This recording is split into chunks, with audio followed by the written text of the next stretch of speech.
The cloud. Okay.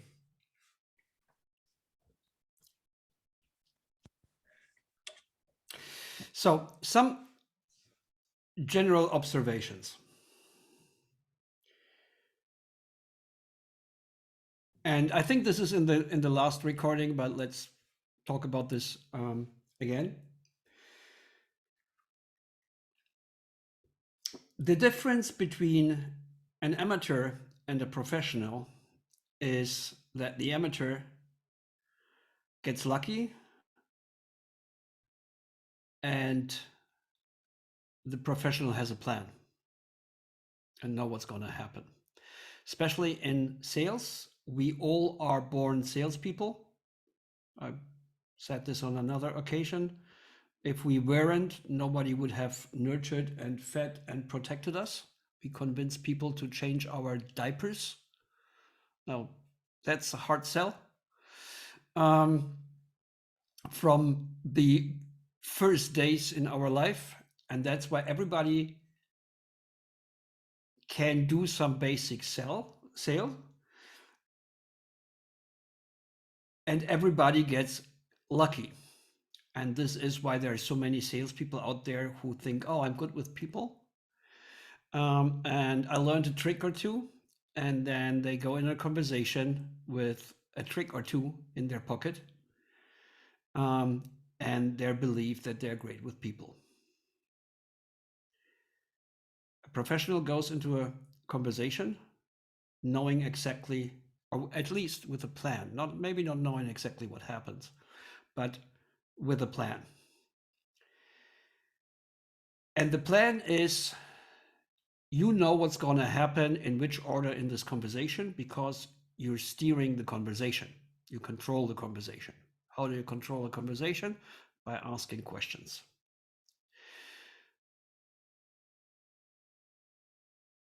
If you don't control the conversation, if it's not you asking the question, then anything can happen. If you start a conversation like customer calls and you pick up and say, hey, Semantics, how can I help you? Then you have no idea what the next thing gonna be. They might go like, I like 2 kilo of sliced bread. Well, you don't know what they're gonna say. You don't know what they're gonna ask, and it's only a matter of time till they ask something for which you don't have a good answer, for which you are not prepared. And then you're improvising, and then you're great with people, and then you pull a trick or two, and maybe you get lucky, but it's luck. And professional sales has nothing to do with luck.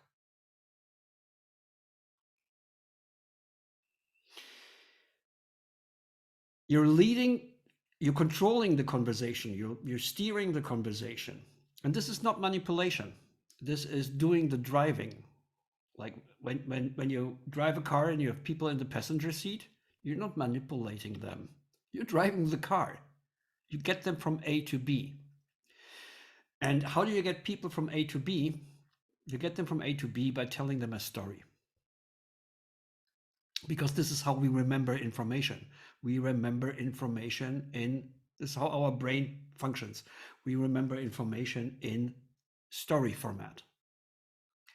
So there's got to be a story in this conversation. But before you get to tell a story, you need to create some report, and you need to establish who is who and what your role in this conversation is.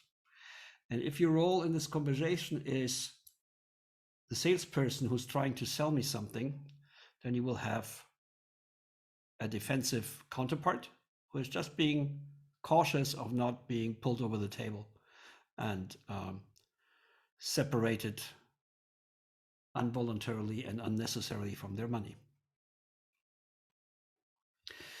So instead of having that sales role, what you really want to have is you want to have the role of a trusted advisor, of a consultant. And the higher the ticket is that you're selling, bigger the price of the product, the bigger the deal, the more you need to establish a trusted relationship. How do you get to a trusted relationship? Well, imagine you would go into a doctor's office and you're waiting there, and the doctor comes into the room, and without asking you a question, he writes you a prescription, like, you take this 3 times a day. Thanks, bye. That's not very, I wouldn't take it. And I'm triple vaccinated. Why? Because how is he supposed to know what to write in the prescription if he hasn't asked me a single question? So to get into this situation of being in the know, you need to ask questions in order to get answers, because the answers contain the information upon which you build your authority. As now that you've told me who you are and what your problem is, I, with my skills and experience, I can tell you what the solution might look like. Let's recall real quick. What is the definition of sales? Surprisingly, it's not selling things. Sales is determining the need of your counterpart and convincing them that you can fulfill this need by comparing your solution to alternatives. Should I say this again? Sales is determining the need of your counterpart and convincing them that you can fill this need by comparing your solution with alternatives. So how do we get there? We developed the SPEAK model, SPEAK, and that's the framework. That's like your roadmap for this conversation. S is situational questions, or I like to call it situational awareness, to borrow a term from the military. Situational awareness is when soldiers in combat situations understand the bigger picture. You're in the jungle with a platoon. Suddenly one of your buddies drops dead. Well, situational awareness, there's a sniper somewhere. So don't run screaming in all directions. Find out where the sniper is and get some cover. Situational awareness. When going into a conversation with a prospect, situational awareness, situational questions. Now here's the deal. You cannot ask endlessly situational questions, else it becomes an interrogation. What's your name? What's your last name? Where do you live? How many people work there? Where have you been yesterday at 8 p.m.? Who can confirm this? It's all situational questions, but very quickly it becomes uncomfortable. So usually you have 2-3 questions that you can ask about the situation.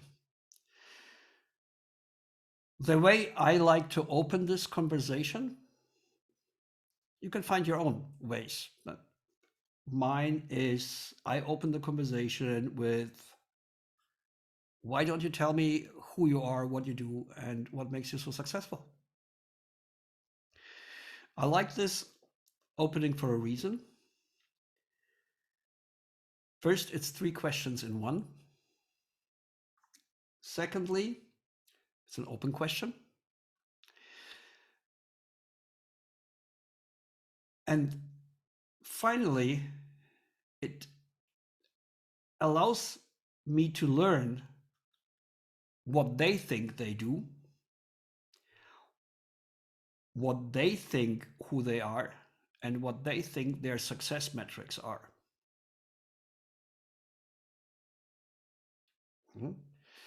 instantly we have a conversation about, well, what is success for you?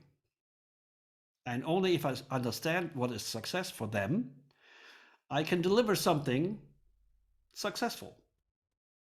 If I don't understand, if I just assume they want a cost reduction and then I achieve a cost reduction, but it wasn't what they wanted, it's not what they defined as success, then I failed. I did something, yeah, okay, but it's not what they wanted. It's not how they measure success. So why don't you tell me who you are, what you do, and what makes you so successful? And then they usually, there's a small joke in this because I assume they're successful without knowing. So that I usually get a small smile, and nobody cracks up, and I never get standing ovation for that joke, but it's a start. They tell me we do this and this, and we are small company, and we are so successful because we've been doing this for 3 generations. Oh, it's a family business. Seems important to them. Or because we use the latest technology, or because we are all experts in online marketing. Usually my follow-up question is, and what's your role in this? Unless they've told me already. That allows me to establish a little bit context of how complicated will the buying center be? Is this a decision maker? Is this a point of dissatisfaction here? Is this a researcher only? How much deeper do I need to go in with this account? Should I already keep in mind that, oh, I probably need a follow-up meeting with this guy and his 2 partners? Can I close this in the first conversation? Is there a complicated buying process behind this? At the end of the S part, and I literally, by the way, take a piece of paper and I write SPEAK, and then I draw a line, and then I write next to it my notes. And the way I look on this is a little bit like an arcade game. From the S level, I get to the P level. On the P level, I try to go to the E level. But sometimes I realize, oh, I need to go back to the S level because there's important information missing.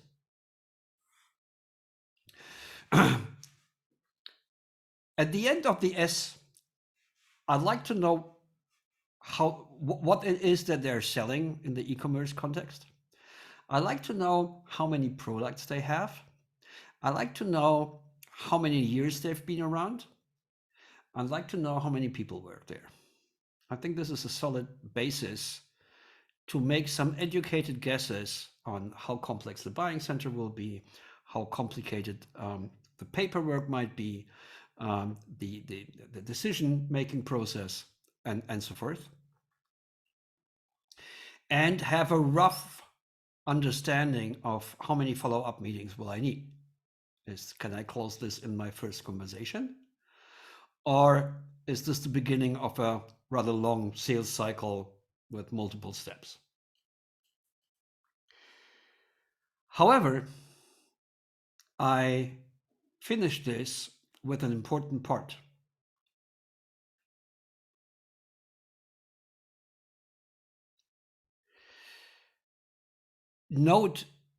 Side note, I want to make a point that I do not believe, I have a very strong opinion about this. I do not believe that getting an early yes, because this is a mythical thing in sales, try to get a yes early on.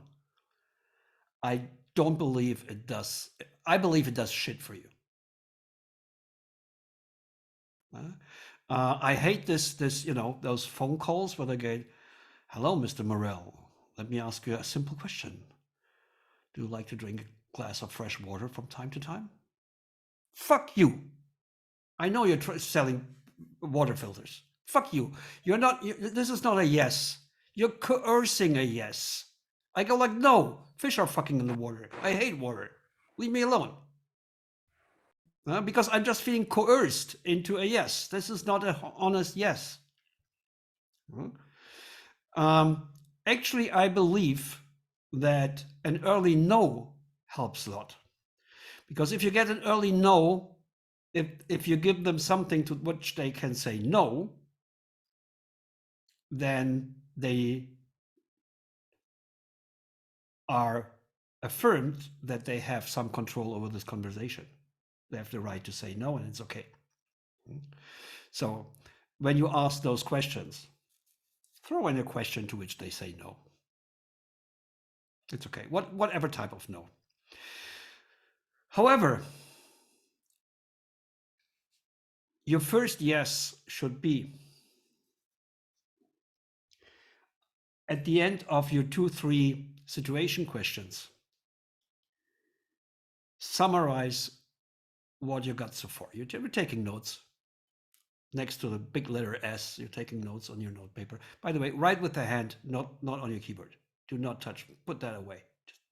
Just if you want to be nerdy and techie, then use something like this. But something like this works just as good. So next to the S, you took your notes, how many people, how many years, what they're selling, how many SKUs, and then you summarize this. You go and say, okay, here's what I understood. Here's what I wrote down. Here is what I heard. You're 25 people, you're selling sex toys, and you're so successful because you pack them in beautiful wrapping paper, whatever.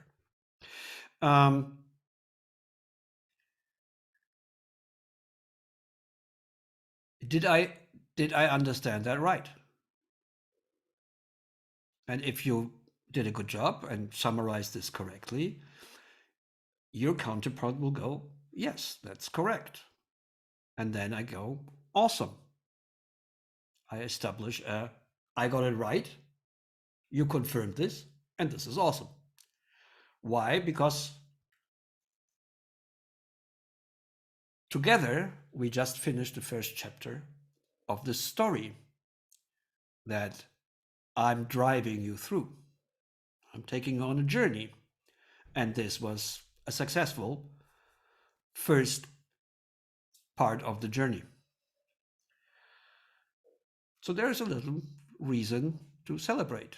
Well, we left base camp and we arrived at Camp 1. We're not on the mountain summit, but we're making progress. And it should sound like an achievement. So here is what I understood, and correct me if I'm wrong. You're 25 people, you sell sex toys, and you're successful because you're famous for the gift wrapping in which you pack them. Is that correct? Yes. Fantastic. Second part of the journey, the P part. Always sounds weird, but I should not use sex. Mental note: don't use sex toys as an example.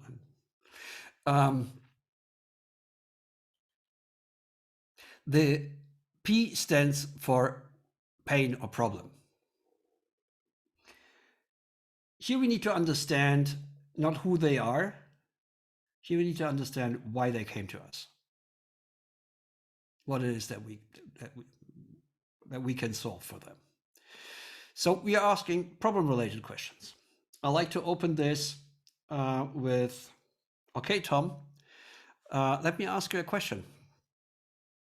When you downloaded our white paper, when you filled out the contact form, when you attended the webinar, what were you trying to achieve? What was the problem you were trying to solve? And then they go, Well, yada, yada, yada. Um, beam, bada, boom, and describe. I follow this up with more detailed questions. And now that we are talking, now that I know who they are and what makes them successful, and they have confirmed that I know who they are and what makes them successful, this puts me on a level where we can discuss problems. And I can ask specific problem questions and a lot more than I could ask situation questions. It shouldn't go on forever, but I should ask enough to fully understand what it is that they are trying to achieve. This is a critical point because I deeply believe that the most valuable resource in the universe is time. And you should never ever waste other people's time. It's something they will never get back. So when you talk about this pain problem that they're having, and you cannot find a problem that you can solve, then abort the mission. This is not going anywhere. Save your own time, save your counterpart's time, and go like, I'm afraid this is not a good match. I don't see how we can solve this problem.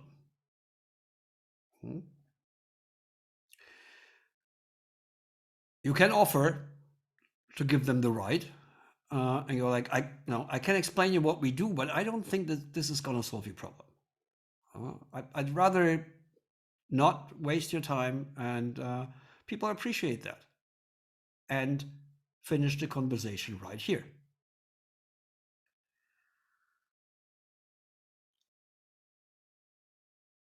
If you have found a problem, make it specific, make it not general. Not something like, we want to reduce cost. Oh, really? Oh, we want to increase revenue. Wow. Never heard that one before. Be specific. Try to find the problem, and ideally something that I call a compelling event. When they go like, we have a shop for, now I can't think of another example, a bicycle shop. We have a bicycle shop. We sell bicycles. And we sell them in France and in Belgium. And we want to sell them in the Netherlands and Germany. And we need to translate 5,000 bicycle and 10,000 bicycle parts. And that's really complicated and expensive. And we wanted to launch by the 1st of March. Then, whoa. 1st of March? They need to start right away. They need probably 3 months. So I would ask, why 1st of March? Oh, because, and then, or I would just go like 1st of March. And now you have a compelling event. I think the easiest explanation what a compelling event is a compelling event is a date in the calendar on which someone's going to have a really shitty day in the office if they haven't bought your product. Because if they don't have those translations, the one in charge will have to do a lot of explanations on March 1st. More likely than not, you will not have a compelling event. This is just, the sweetest thing that happens in the P part is a compelling event. However, you should understand fully what they're trying to achieve and that it is something that we can solve. Once you have that, you summarize it and you ask them if you summarized it correctly.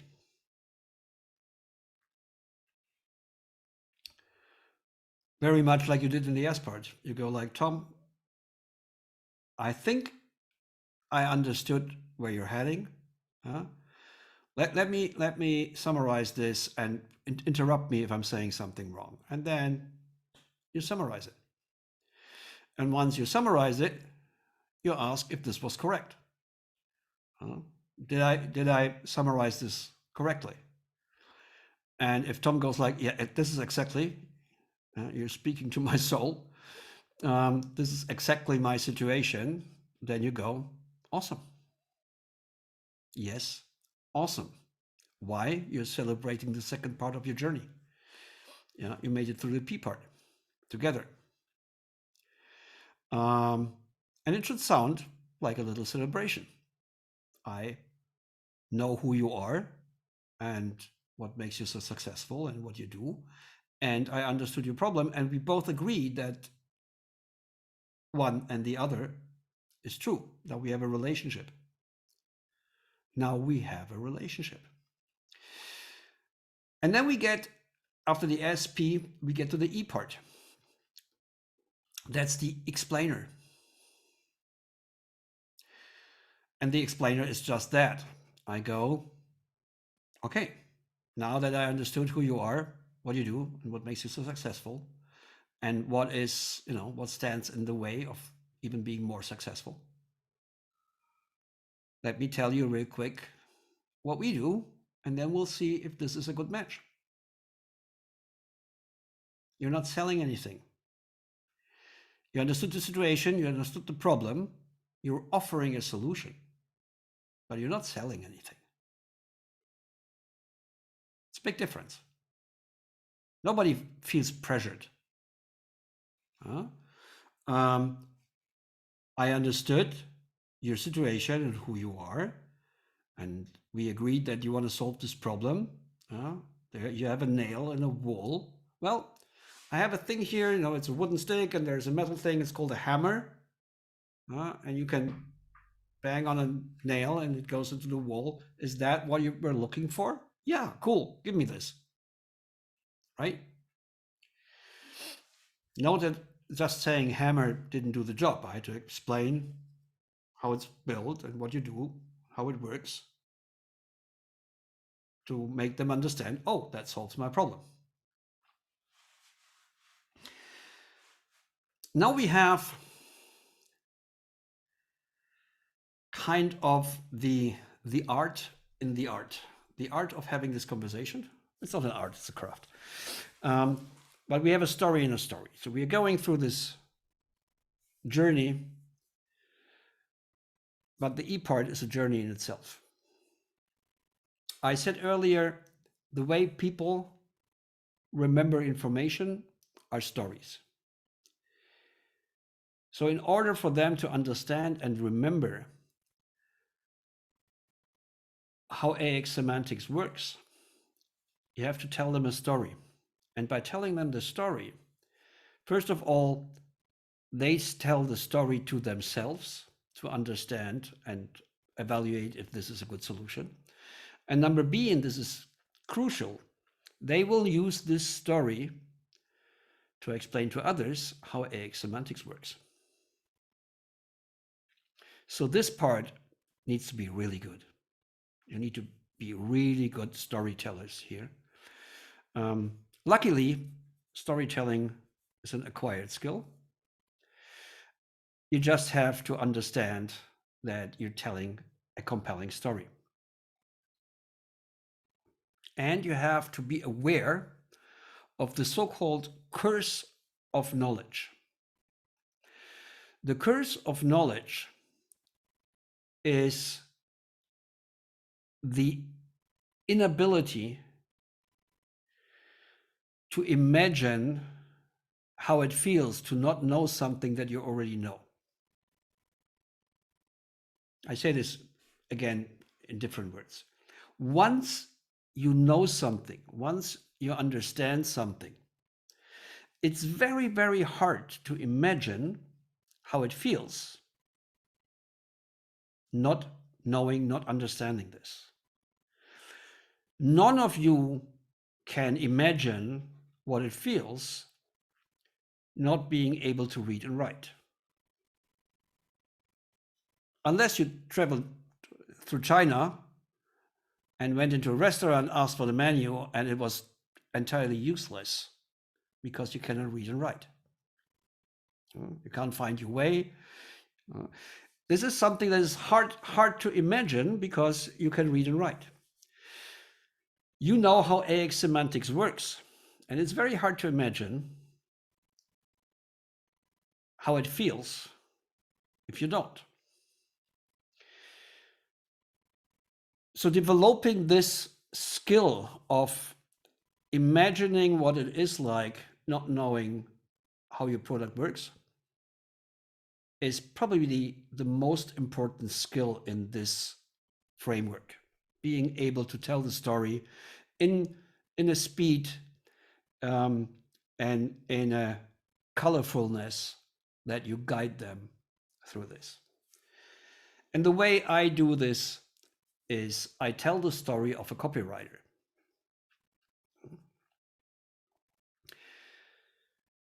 Before we get there, there are some crucial things that we need to do. Number one, do not talk about sex toys, bicycles, or whatever it is that they are selling. For multiple reasons. Number one, you do not know what to say about those products, and you don't know how to say it.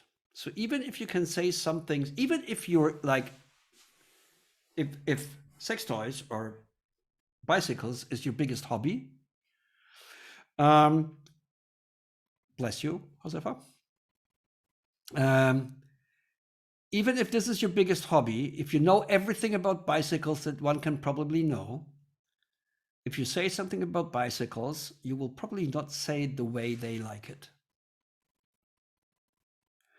So there is almost no way to get this right. You will say the wrong things, you will say them in the wrong way, and you're opening a pissing contest. Who is the bigger expert on bicycles, you or them? You don't want any of this. You just establish this consultant level of relationship. Keep it by saying something like, okay, let me explain you what we do. And if it's okay with you, I'd rather not make examples with bicycles because honestly, I don't know a thing about bicycles.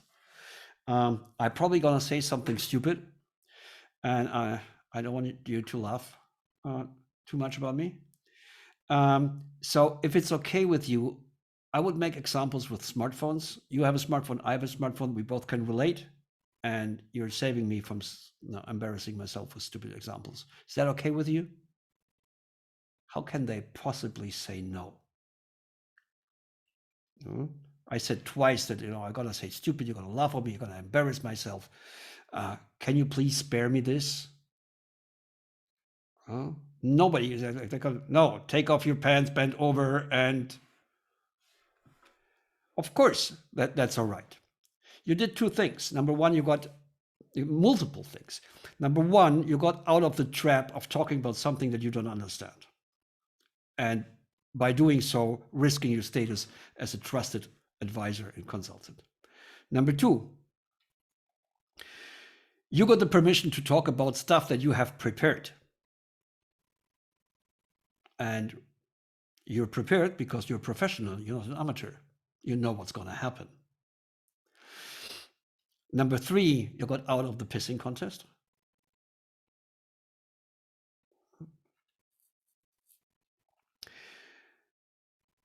Number four, they cannot go back and go like, okay, I understood this with smartphone, now make an example with bicycles. Because you already said, I don't know anything about bicycles. So you established he is an expert or she is an expert in bicycles. You're an expert in your domain. No pissing contest here. And you got permission to talk about smartphones. So the next part is I start my story. Now that I have permission to tell my story, and that's the story that I happen to have prepared, and memorized, and I have examples and everything. That's the part of the journey that is where I do the driving, and I brought everything with me: equipment, apparel, and snacks. Imagine you would have an online store for smartphones. Say you have an online store, 10,000 smartphones or something. That okay? Yeah. Then you probably have some data about the smartphones in your shop software, in your PIM system. Let's imagine for the moment it's an Excel file with rows and columns, and you would have row by row, you would have SKU after SKU, product after product. You would have, I don't know, every single phone, and column by column, you have the attributes of every single phone, like manufacturer, Apple, Samsung, HTC, model, iPhone, Galaxy, I don't know what the HTC names are, display size, internal memory, camera resolution, and so forth. Can you imagine this? Yes. Awesome. You're recognizing the, yes, awesome. They did the next step in the journey. If you think of the journey as marching through the jungle, this is the moment, where you have this hanging bridge, where you need to lead them step by step. And they did the first step on this hanging bridge.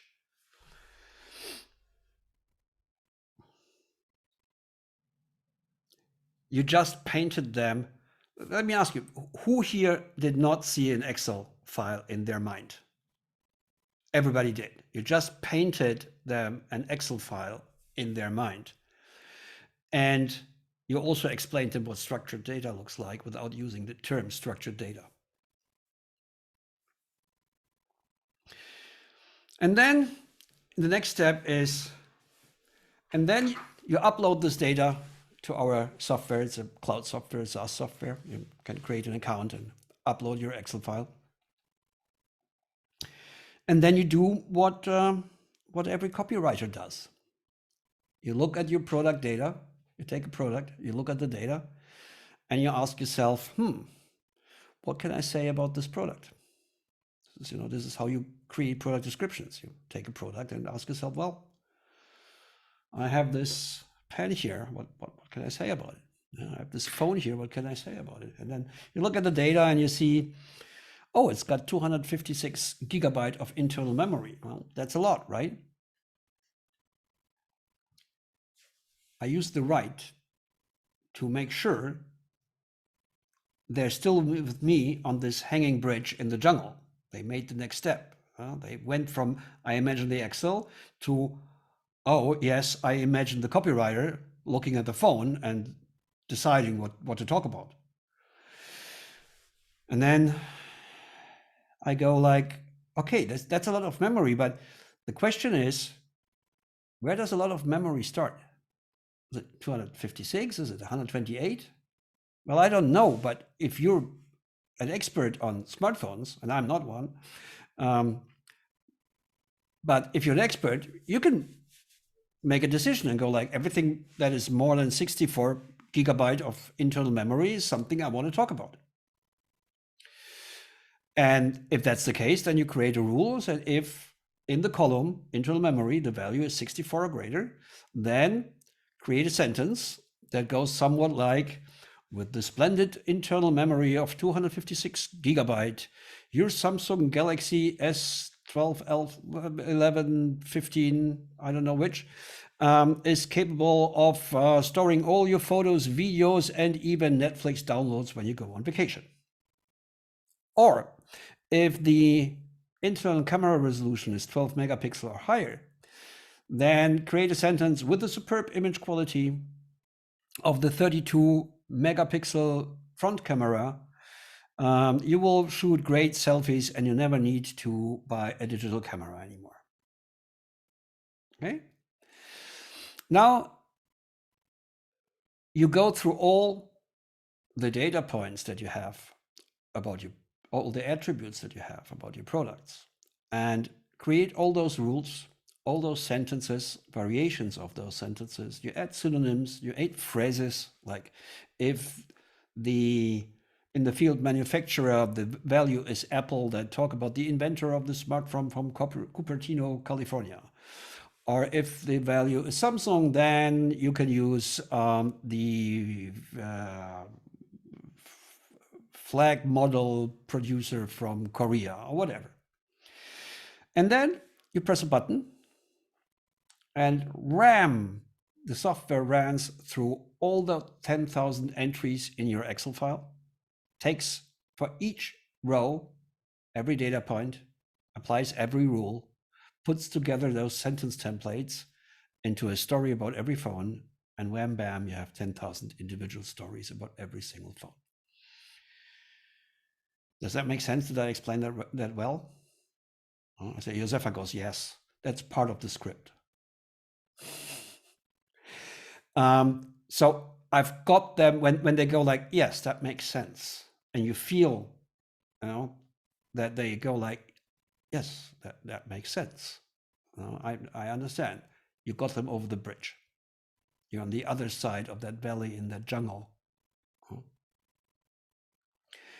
And they went this way. And then you ask the follow-up question.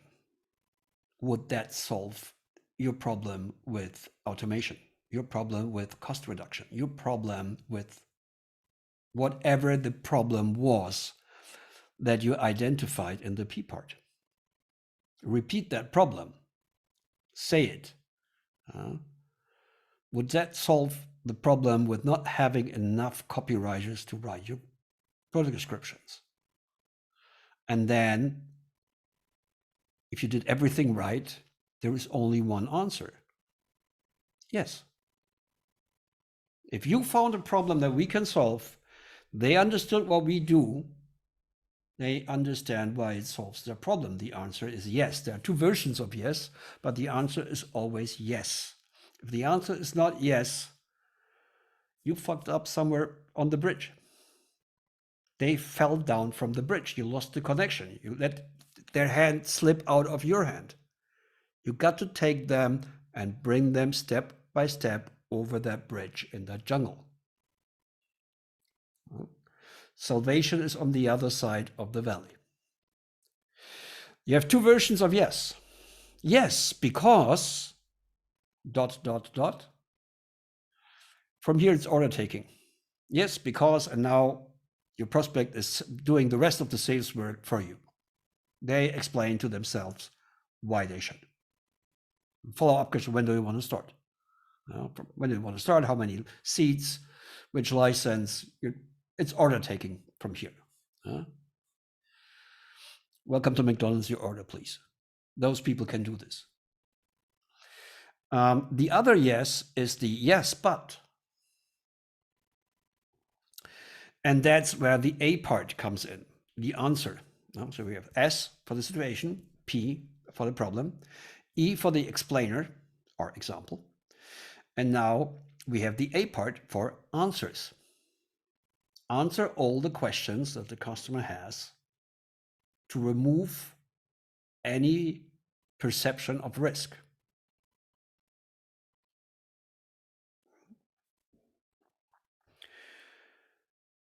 There's a limited amount of questions customers ask for every product in the world. We always think that we are so individual and that things are so full of varieties. No. We are not so fucking special. We all ask the same questions. We once analyzed 64 or so conversations and wrote down all the questions. And we then grouped them and realized, oh, it's actually only variations of 5 questions. Sadly, we left that in a mountain cabin where we had the sales camp. So we don't have the questions anymore, but most of the questions are obvious. So they're asking for technical implementation. They're asking for prices. They're asking what they need to get started. It's very, very limited. And by the way, I think we should do this again. We should start listening to the question part and writing down all the questions they asked. And I'm sure we're going to come up with 4 or 5 questions, no more. So they go, yes, but how do I connect this to my WooCommerce WordPress store? Yes, but how complicated is it to learn this? That's a very frequent question. How long does it take to implement this?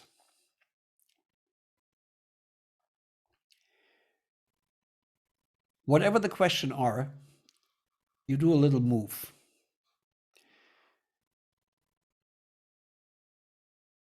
I go and say, that's a great question. I'll get back to this in a second. Let me just quickly explain our pricing. And then I explain entry pricing, smallest license is $279, what's included and what you can get out. Why do I do this? Number one, maybe they forget the stupid other question. Number two, everything else is now in perspective. If it's 279 and not 25,000, then questions become less important. I can risk 279. There's no onboarding fee. There is no catch.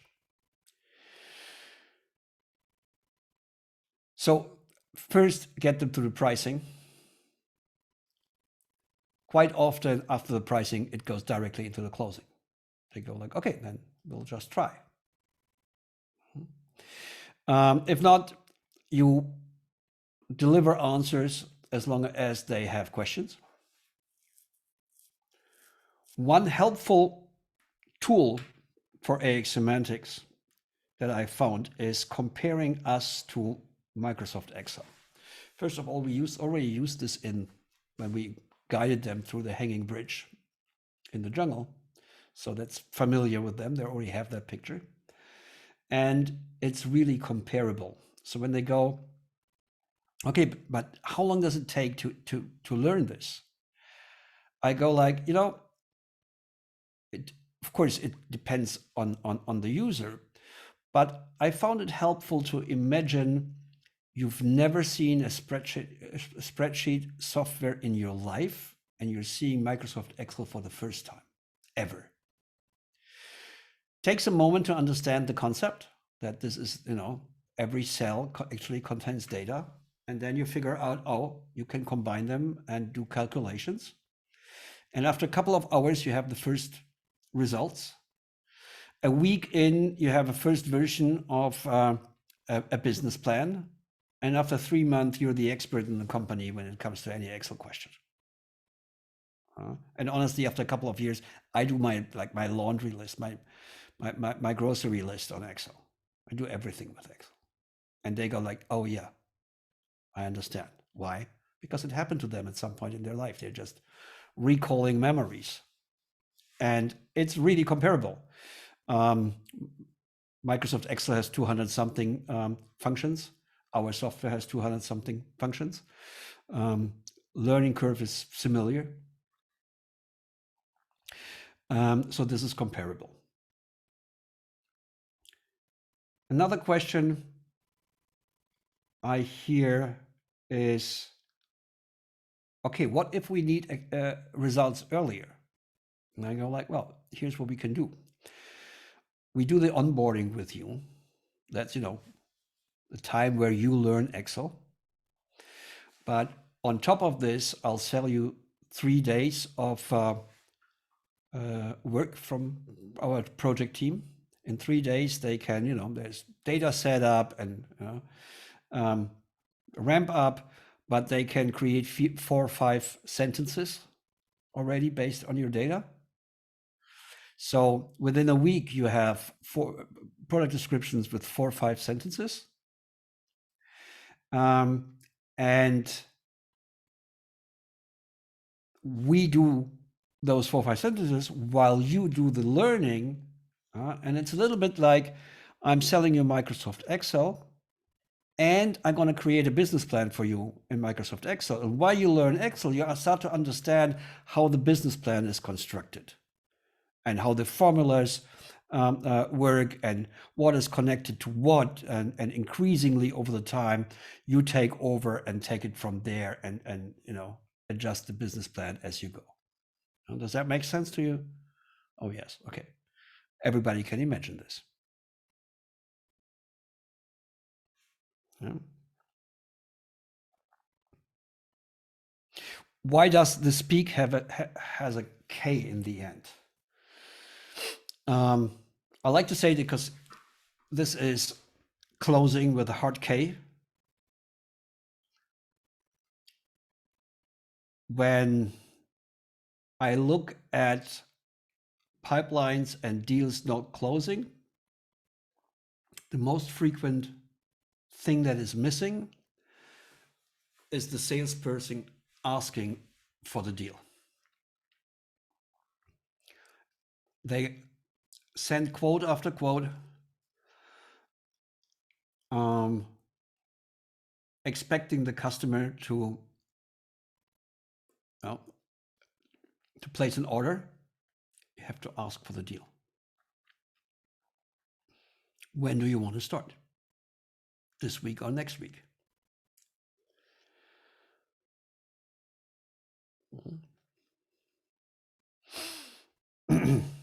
How many seats do you need?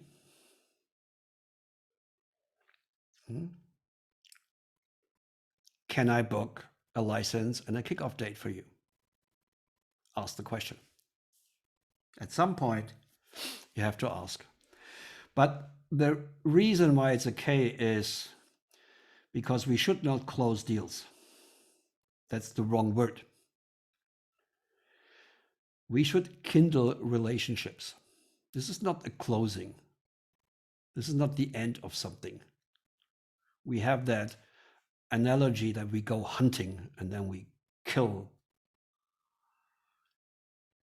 No, we are not. We are beginning a relationship, and we'll be kindling this relationship, and we're going to make this customer successful. And then we're going to ask for more money.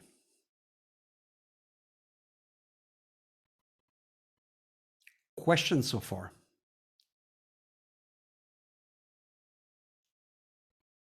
Good. Yeah, one of the questions that they ask, I think 3 or 4 times with Vulkan, I think, it was that, but we don't know if we have enough product per category so that it's relevant. It's something that that came back as a question. Yes, because from the way I got them over the bridge. I got them over the bridge, over the hanging bridge in the jungle in the most easiest way, by taking their hand and lighting them. But there are many ways of crossing that bridge. First of all, there are things that you can say about any product in any category. For instance, the x of y is z, and that's n. The power consumption of the Samsung Galaxy S12 is 500 millivolt, and that's a lot. The noise level of the Goodyear SR200 is 55 decibel, and this is very low. I can say this about any product. And there are other sentences like this. But the x of y is z, and that is ABC. I can do this about any product always. So it's number one. Number two, if you have many categories, then start with category pages. It's a huge SEO booster. And before you go through category and category, let's look at each category, and we can say, we can aggregate data and say things about categories. For instance, returning to the smartphones. If a smartphone is black or white, mentioning the color of the case makes no sense. You can say, oh, it comes in black and white. Every phone comes in black and white, right? But if it comes in Champagne Rosé, then probably less than 2% of your phones in your Excel file have that value. So what you can do is you can create a trigger and go like, if the value in the field color appears in less than 5% of the overall database, then create a sentence that says the trend color, name of the color, makes your phone always a looker. Now you won't say the trend color black makes your iPhone 12 a looker. No, because it's black, it's not a looker. But if it's Champagne Rosé, use Samsung Galaxy S12 with the trend color Champagne Rosé, makes it a looker on every party. Yes, of course, that's an awesome sentence. It makes sense. Why can I do this? Because I can do aggregated data analysis. And I can do this over categories as well.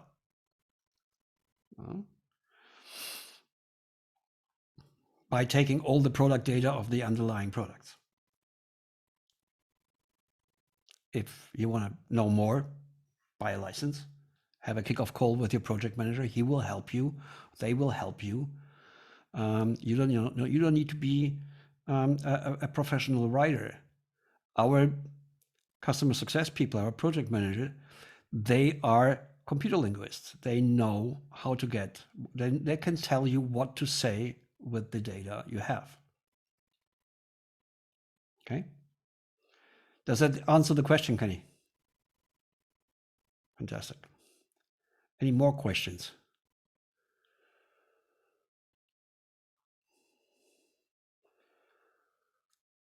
Good. Then, thank you for listening.